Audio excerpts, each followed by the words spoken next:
विपक्ष को तो कभी कभी देखते हैं कि प्रश्न कर देते हैं और प्रश्न करने के बाद सदन से वॉकआउट कर जाते हैं। सदन में अपनी उपस्थिति ही नहीं रहती है।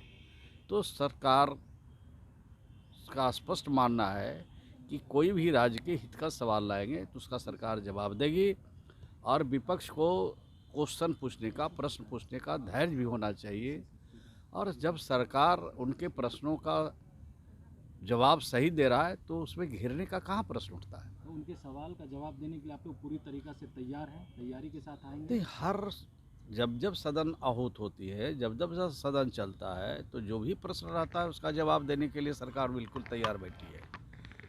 और अगर सरकार तैयार बैठी है तो घेरने का क्या मकसद है, घेरने का क्या मामला है। सिर्फ और सिर्फ सदन के बाहर जो लोग हैं, आम जनता है, आम जनता को ये बताना चाहते हैं कि हम बिहार की जनता के लिए चिंता में हैं, चिंतित हैं। ये कुछ करते नहीं हैं। कोई विधायक चाहता है और राज्य की तरक्की में अपना योगदान चाहता है, और नीतीश कुमार जी को समझता है कि हमारे परिवार के लोग हैं, तो इसमें क्या बुराई है। दरवाज़ा खुला है सर? हमेशा दरवाज़ा वैसे लोगों के लिए खुला रहता है जो राज्य की तरक्की चाहते हैं, राज्य में विकास चाहते हैं। देखिए, विधानसभा में जो भी प्रश्न आते हैं या जो भी प्रश्न लाए जाते हैं, चाहे सत्ता पक्ष के द्वारा लाया जाए या विपक्ष के द्वारा लिया जाए, सबके लिए नियमावली बना हुआ है और नियम के हिसाब से कार्रवाई होती है। सरकार पूरी तरह से तैयार होकर आती है, मंत्री हमारे सभी तैयार होकर आते हैं कि जो भी प्रश्न उठाए जा रहे हैं उसका सही सही जवाब सदन में दिया जाए। अब जहाँ तक घेरने का सवाल है, तो कई वर्षों से इसी भाषा का उपयोग ये लोग कर रहे हैं। विपक्ष में जब बैठते हैं तो इसी भाषा का उपयोग करते हैं, घेरते हैं। सरकार तो तैयार बैठी है किसी भी प्रश्नों का जवाब देने के लिए, मंत्री तैयार बैठे हैं किसी भी प्रश्नों का जवाब देने के लिए। विपक्ष को तो कभी कभी देखते हैं कि प्रश्न कर देते हैं और प्रश्न करने के बाद सदन से वॉकआउट कर जाते हैं। सदन में अपनी उपस्थिति ही नहीं रहती है।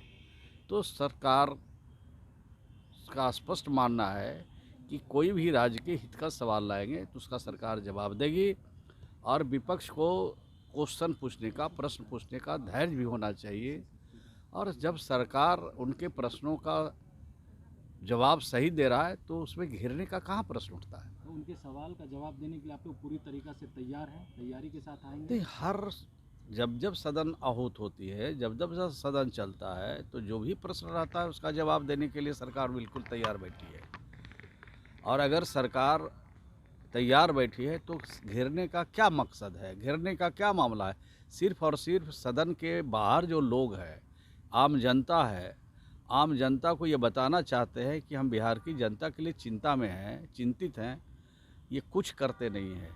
सिर्फ और सिर्फ इस तरह के काम करके, बात बोल करके जनता को भर में डालना चाहते हैं। स्पीकर पद को लेकर विवाद है, वो एनडीए में कहा जा रहा है कि जो स्पीकर पद है वो जदयू लेना चाहती है, लेकिन इस पर बात नहीं बन रही है। जिस तरह से गृह विभाग ने आप लोग छोड़ दिया है, इसके बाद कहा जा रहा है जदयू अध्यक्ष पद रखा। सब हम लोग के एनडीए के बड़े नेता मिल बैठकर कि सब सवाल का हल कर लेंगे, चिंता करने की जरूरत है।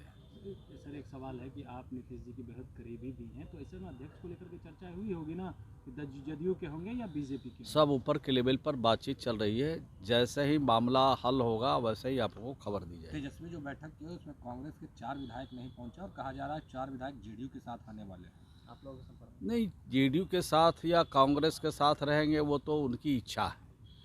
कोई व्यक्ति का इच्छा कौन रोक सकता है। इतनी बात जरूर कह सकते हैं कि नीतीश कुमार जी अच्छा काम कर रहे हैं राज्य के लिए, और ऐसे हालात में अगर कोई विधायक समर्थन देना चाहता है, कोई विधायक इस काम को अच्छा समझता है, कोई विधायक चाहता है और राज्य की तरक्की में अपना योगदान चाहता है, और नीतीश कुमार जी को समझता है कि हमारे परिवार के लोग हैं, तो इसमें क्या बुराई है। दरवाज़ा खुला है सर? हमेशा दरवाज़ा वैसे लोगों के लिए खुला रहता है जो राज्य की तरक्की चाहते हैं, राज्य में विकास चाहते हैं, राज्य में भाईचारा, प्रेम और मोहब्बत चाहते हैं। उनके लिए दरवाज़ा खुला हुआ है। वो तो विधायकें हैं, जनता के लिए भी खुला हुआ है। पिंक बस भी चलाए जाएंगे, उनको ट्रेनिंग दिया जा रहा है, क्या कुछ व्यवस्था सरकार के द्वारा कराया जा रहा है? देखिए, पिंक बस तो लंबे समय से चलाया जा रहा है, लगभग 6 महीना से ज़्यादा हो गया है। लेकिन पिंक बसों पर जो ड्राइवर हैं और जो कंडक्टर हों, महिला नहीं हैं। तो जब महिलाओं के लिए चढ़ने के लिए स्पेशल बस चलाई जा रही है राजकीय सरकार के द्वारा, तो वहाँ पर जो ड्राइवर हों, वहाँ पर कंडक्टर हों, उसमें भी महिला को प्रायोरिटी दिया जाएगा। और 15 दिसंबर तक हमने निर्देश दिया है और विभाग ने भी इस से संबंधित पोर्टल पर जारी किया है, विज्ञापन निकाला है कि 200 महिलाओं को हम वहाँ पर ड्राइवर और कंडक्टर बनाएंगे, जिसमें महिला 7वीं पास भी रहेगी तो कंडक्टर और ड्राइवर बन सकती हैं। और हमने जीविका का भी आह्वान किया है, अगर जीविका की दीदियाँ अगर इस प्रकार के काम में कंडक्टर ड्राइवर बनना चाहती हैं पिंक बस का, तो उनको भी अवसर देंगे और विशेष अवसर उनको देंगे। कितने जगह ट्रेनिंग सेंटर खोले जाएंगे इसके लिए? अभी तो ट्रेनिंग का काम अभी 2 जगह चल रहा है, एक पटना में चलता है और एक औरंगाबाद में चल रहा है। अभी 4 जगह और ट्रेनिंग के लिए हमने निर्देश जारी किया है और आदेश दिया है। संबंधित ज़िलों में ज़मीन के लिए निर्देश गया है और जैसे ही ज़मीन उपलब्ध होगी तो यहाँ पर मोतिहारी में, भागलपुर में, नालंदा में, मुजफ्फरपुर में, जहाँ जहाँ ज़मीन शीघ्र उपलब्ध हो जाएगा वहाँ पर ट्रेनिंग सेंटर खोले जाएंगे। ड्राइवर के ट्रेनिंग के लिए व्यवस्था पूरी तरह से किया जाएगा।